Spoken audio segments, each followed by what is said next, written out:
Hi, welcome to this webinar, Maximising the Potential of Grape Marc. My name's Josh Hixson. I'll be presenting some work that myself and Kieran Hurlem have done over the last few years, looking at the reuse of grape marc into the livestock industry. So just to give you a bit of a background, this work all started a number of years ago when DPI Victoria took some grape marc, included it into a dairy cow diet at about 25%. And saw reductions in their methane emissions. So this became important a number of years ago when the government introduced the carbon tax, and following on from that, the Carbon Farming Futures program, where they put aside a little bit of money to try and make agriculture a little bit more green. Now, there are a couple of funding schemes through this that the AWRI was successful at getting some project funding through. The first of those was called Filling the Research Gap, was a pretty fundamental scheme just to try and understand what's happening. And the first project we got up was understanding methane reducing tannins in enteric fermentation using grape marc as a model tannin source. So no surprise when we talk about that internally, we just call it the Burping Cows project. So that was really about understanding the tannins that are present in grape marc and how they alter and how they can change ruminant digestion and hence the production of methane. But during that project we had a few issues with how we store, transport and use grape marc. So we came up with this second project which was funded through the Action on the Ground scheme, which is a bit more of a practical scheme to really give people on-farm solutions. And this was about how we do store grape marc and feed it out to try and preserve it and be able to use it year-round. So the first project I won't go into in too much depth because it was really a fundamental project, but essentially we took a whole bunch of grape marc samples, analysed them for composition and then fermented them with either rumen fluid or fed them to animals to try and understand how, with those changing compositions, we got differences in the production of methane from the animal or from the fermentation. So from that we were able to try and pinpoint which compounds were the most effective at reducing methane, and from there develop a method which could be used to get carbon credits through either the Carbon Farming Initiative or now the Emissions Reduction Fund. So the problem we had in that project was, you can see from the graph there on the right, is that the tannin composition and the fatty acid composition, which are two compounds which do affect methane production quite a bit, they differ quite a bit depending on the grape marc you've got. So tannin pretty much from non-existent all the way up to 150 grams per kilogram or 15%, and fatty acids with an even bigger range. So when we were trying to develop a method for grape marc and reducing methane, the government really needed a single number as to how much methane suppression you would get from grape marc, but because the active ingredients vary so much, we were unable to produce that method. What it did give us though is a lot of information on the composition of grape marc and also starting to understand how it can be used. So we learned things like that you can't just replace a high energy diet with grape marc because the energy content isn't there, so you end up losing animal performance. So in dairy cows that's a loss of milk production, and obviously in livestock for meat that's weight gain, and sheep would be wool growth. But that did lead us onto the second project and give us those logistical barriers that we could then try and understand. So the major limitations that we saw, firstly there was some agrochemical residue implications, because obviously it's a byproduct and the agrochemical residue or the agrochemical usage is designed for what ends up in wine and not ends up in grape marc. Secondly, there's a couple of linked issues there, the moisture content, which has issues when you're trying to transport, because obviously you're paying a lot of money to move around quite a bit of water, and because of the high moisture content there's a high propensity for grape marc to form mould, which is potentially make the animals not eat it. So the other thing is, we saw that when you use it in a high energy scenario, so we're talking dairy cows when they're actually highly producing milk and they need a lot of energy, or in beef cattle they're in a in a high intensive feeding scheme that they were losing energy and not getting enough. So we're trying to understand also if we could use it in one of those intensive scenarios. So these two projects together was actually a really good fit because with the first Filling the Research Gap project being quite fundamental, but developing tools that we could use on going into the Action on the Ground project, it gave us a really good flow from very fundamental science, applying science, and then giving industry outcomes. And over a 4-year gap that these two projects run, it's really good to get from fundamental through to applied. So we're actually quite proud of the projects as a whole and how they've worked. So the first issue that we came up against was the agrochemical residue issue. And this data on the screen now is from the first project where we took 122 grape marc samples from around Australia. These samples, we represented region, we represented climate, so cold, warm and hot, and also rainfall in terms of dry or wet climates. We also made sure we represented colour, so reds and whites, and processed samples, and also winery size, so we split it into small, medium and large wineries just to see if we could see any trends in agrochemical residue issue. So the first graph there on the left is just a histogram of how many residues were detected in each sample. So you can see of the 122, there are only 15 samples there where there were no agrochemical residues. The majority of the samples, so just greater than 50%, were 2 or less, but there were quite a few samples we saw that had quite a number of agrochemical residues. So the screening process we used, we can look at 64 different agrochemical residues. We only saw 21 in our entire screen, 14 of which have maximum residue limits, which means we know how much we can feed to animals. The problem was that the remaining didn't. So we had to try and understand these a little bit more because there's obviously no guidelines as to how much you can feed to animals. So that's why we looked at some of those trends in winery size or processing, and luckily with processing we did see a significant trend. So the graph on the right there looks at a couple of different active ingredients and their concentration in fresh or processed, so those are the blue or the red bars, and the number above the bar there in the percentage is the percentage of samples that we saw that agrochemical residue in. So the thing that's obvious from the get-go is that there are a lot higher concentrations in the fresh samples than there were in the processed. This can be a factor of a number of things. So obviously the active ingredients, when they're exposed to heat and light and oxidation, they can break down. But also the processed samples we tended to get from processing facilities where a number of parcels had been aggregated. So there's potentially a dilution factor there as well. And that could also be factored in by the numbers that you see above the red lines, that there is a greater percentage of some of those active ingredients seen in processed samples. So looking at those samples there, we picked those because those are some of the highest observed agrochemicals. So Captan is obviously the highest there. That's a really nice agrochemical to work with because it breaks down just by looking at it. So that after a couple of days won't be there. The one that we had an ongoing issue with was iprodione, which is the active in Roverol, because that appears to be a bit more persistent as an agrochemical, and there's no MRL for it. So ongoing iprodione is the one that we tell people, if you're handing your grape marc onto a livestock producer, you may want to tell them that there's potential for agrochemical residues, and iprodione's one to look at and consider. So moving away from the agrochemical residue, we were looking at the best way to store grape marc and not produce mold.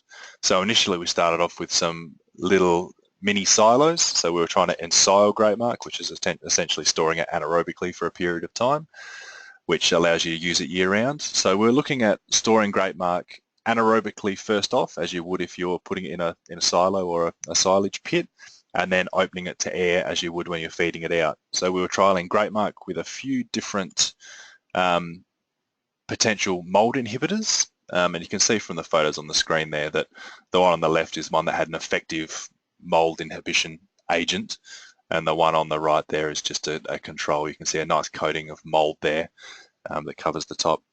I should also point out that because of the agrochemical residue scenario and the fact that there were lower concentrations in processed marc, all of the marc that we used from here on in this project was from Tarek, and it was steam distilled and crimped grape marc, just to make sure we reduce the potential for agrochemical residue concentrations. So this silo trial told us that yes, there are ways that we can prevent mold formation through barrier sprays or mixing inhibitory agents through the grape marc, but it also showed us that when it was being stored anaerobically, it was not growing mold. So just by storing it anaerobically, we can prevent that mold formation. So we can potentially store it for as long as we need to, but we just wanted to make sure that that was going to be the case, and what we were seeing was a good effect. So we took some more grape marc from the same pile. We put some into another silage bag, so we compacted it, closed it off from air, and dropped a temperature logger in there. And we did some loosely piled up. You can see on this graph here, the red bar is the ensiled stuff that should be removed from oxygen, and the blue is the stuff that has oxygen throughout the pile because it's loosely packed. And those first 7 or 8 days there, you can see a significant heating event in the stockpiled grape marc, where the microbes in the grape marc are using up the oxygen, so there's microbial activity, and that's where you're starting to get those molds and things like that starting to grow and being active. So we did see in that trial that just by anaerobically storing it, so ensiling it, we were preventing that initial heating, and also told us that when we're taking grape marc to a farm or something like that, it needs to be put into an anaerobic environment as quickly as possible. It can't be stockpiled on the side for a couple of days while we start to deal with it. So moving on from those mini trials where we were looking at storage, we started to try and see if those findings continued on into large-scale storage. So we had a few storage solutions that we were trialing out that we considered farm scale. So the first one we looked at was underground bunkering, where you essentially dig a pit, put grape marc in there, drive a tractor over it to compact it and cover it with tarp. So you can see that pretty clearly in those photos there. And that was a really good, simple method, very cheap because all you're doing is basically paying for some spare tyres and some tarps, and it was very effective. The only thing is you do need the land to be able to do it. So you need to be able to dig a hole somewhere or have some land off to the side. So the next one that we trialled was a grain bag. So obviously from the grain industry. This is a bit more expensive than underground bunkering just because you need the infrastructure of the hopper, and also you're paying for the plastic grain bag to put it in. But it doesn't require you to dig a hole in your property. So you can see in that inset picture that one's just sitting there on the side of the farm driveway. And again, that was very effective at storing marc for up to a year. The only probably big problem with that is it leaves a farmer with plastic, and anything like this or bales, farmers are left with plastic. So the last one that we trialled was mixed ration bales. So we did some baling. So we took grape marc and we included things like oat and hay and cotton trash, and we put them in this system here, which is an Orkel baler, where it basically automatically bales hay. You can see the hay and grape marc. You can see the bales there on the side, one that's wrapped and one that's taken apart. Now this again was effective. We weren't getting heating events after quite a bit of time, 6 months to a year. The feed still looked good, no mold growth, but because you've got quite an expensive automated system that you'd either have to hire in or purchase, it is a bit more expensive again. But all of these storage scenarios did show us that we could store grape marc for a long period of time on farm scale, and be able to use it year round as a feed if needed. So moving on from being able to store it, we moved on to feeding trials, and we did major feeding trials up in New South Wales with the University of New England. So we were feeding Angus cattle. So as I said earlier, we saw that we could easily use grape marc in a low energy environment, but we're trying to see if we could do it in a high energy environment. And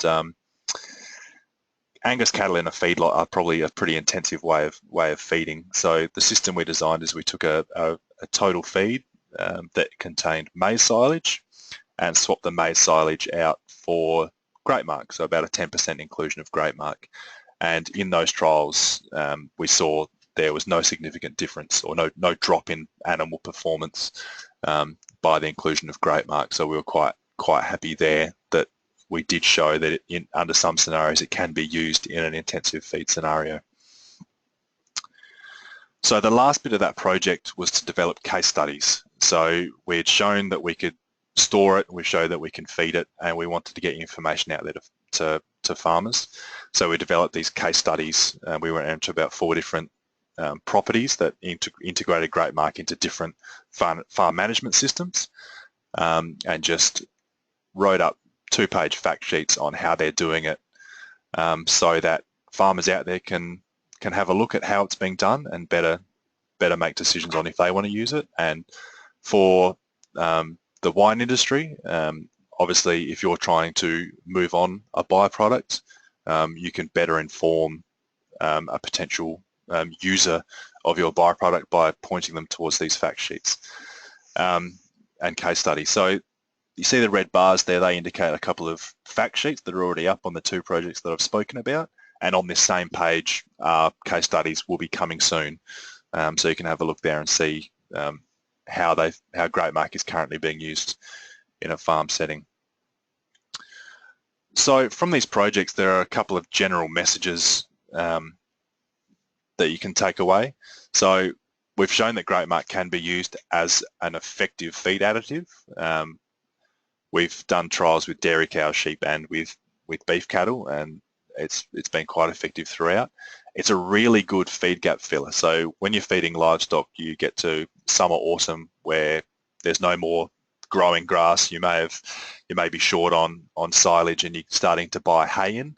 Obviously, that's a commodity, and during drought years, it can get quite expensive. Byproducts are always around, so things like grape marc that are being produced anyway, and grape marc is being produced during the time of that feed gap, so sort of January, February, March, April, when food's at a premium. So it's really effective then. It also provides a lower risk to farmers than cropping. So if they're growing their own feed and there's a drought, there's a potential that they've put a lot of money into growing crops that they don't actually get to feed their animals, and then they've got to purchase in anyway. And accessing byproducts is a low risk way.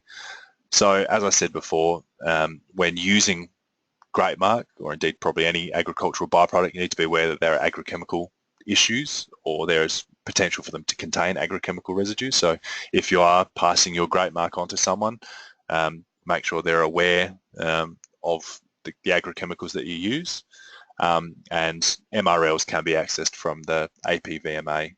They can be looked up quite simply.